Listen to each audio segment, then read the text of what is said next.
Direction Aizpean, dans les coulisses du tournoi Pilote Arienat. On part à la rencontre du joueur phénomène du moment, le Bizkaien Aitor Elordi.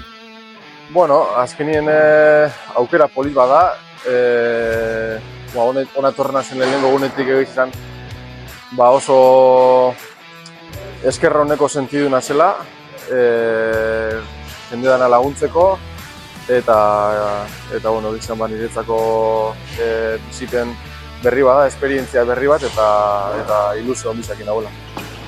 Et quelles sont tes premières impressions? Bueno, impresioak nahiko onak izan dira. Izan, oin arte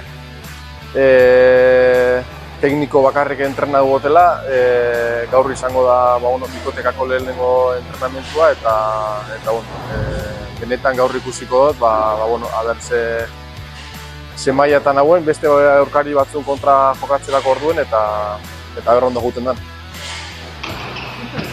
Et alors, le trinquet d'Anglette? Oso polita da, ez? Egiz izan oso politi, sartu nintzen lehenengo momentutik oso impresio ona egin zozten.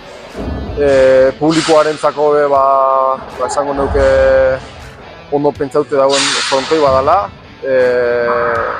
Publikotik amendik gu hau esen lekutik oso perspektiba ona dauelako ikusteko, eta gero bereiztasun batzuk badekoz, ezagoztienez, teiatuek nahiko kaida hundixe deko, eta izan oso polita.